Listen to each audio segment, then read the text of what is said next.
আসসালামু আলাইকুম ভিউয়ার্স, আজকে দেখাবো কিভাবে একটি ফেসবুক পেজ পার্মানেন্টলি ডিলিট করবেন। তো আমি ফেসবুক লাইট দিয়ে দেখিয়ে দিচ্ছি কিভাবে ডিলিট করবেন। আপনি চাইলে ফেসবুক অ্যাপ দিয়েও এই সেম প্রসেসে ডিলিট করতে পারবেন। প্রথমে ফেসবুক লাইটটি ওপেন করলাম।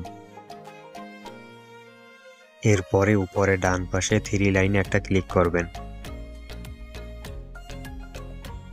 এরপর একটু নিচের দিকে এসে সেটিং অপশনটি খুঁজে বের করুন। এরপরে সেটিংস লেখা এখানে একটি ক্লিক করুন। এরপর এখান থেকে খুঁজে বের করুন অ্যাক্সেস অ্যান্ড কন্ট্রোল এই অপশনটি।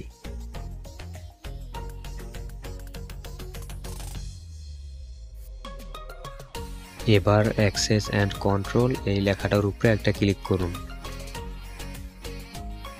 এবার এখানে ডিফল্টভাবে সিলেক্ট করা আছে ডিঅ্যাক্টিভেট পেজ।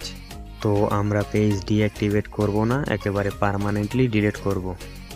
তাই নিচে ডিলিট পেজ এই অপশনটি সিলেক্ট করে দেব।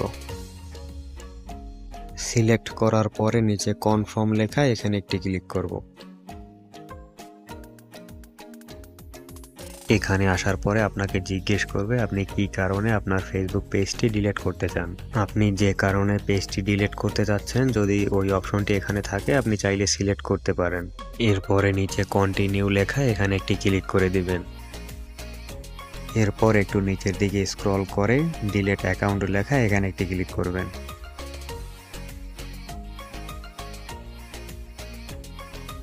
এরপরে আপনি যেই ফেসবুক অ্যাকাউন্ট দিয়ে আপনার পেজটি ম্যানেজ করেন সেই অ্যাকাউন্টের পাসওয়ার্ড এখানে দিতে হবে। তো আমি আমার অ্যাকাউন্টের পাসওয়ার্ডটি এখানে দিয়ে দিচ্ছি। আপনার অ্যাকাউন্টের পাসওয়ার্ডটি এখানে দিবেন।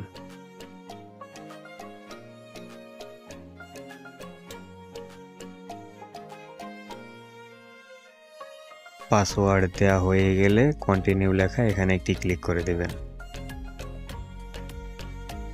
এরপরে আপনাকে শেষবারের মতো জিজ্ঞেস করবে আপনি কি আপনার পেজটিকে সত্যি পার্মানেন্টলি ডিলিট করতে চান। তো আমি নিচে ডিলিট অ্যাকাউন্ট লেখা এখানে ক্লিক করে দেব, কারণ আমি আমার পেজটি পার্মানেন্টলি ডিলিট করতে চাই।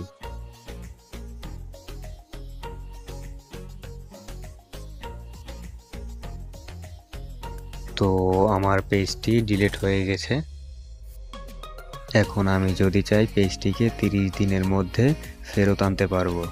এক্ষেত্রে এটি 30 দিনের মধ্যে করতে হবে এবং 30 দিন পরে এই পেজটি একেবারে ফেসবুক থেকে পার্মানেন্টলি ডিলিট হয়ে যাবে। আমি চাইলেও আর কোনোদিন এই পেজটিকে ফেরত আনতে পারবো না।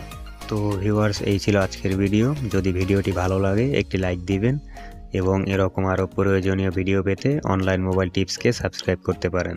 ধন্যবাদ।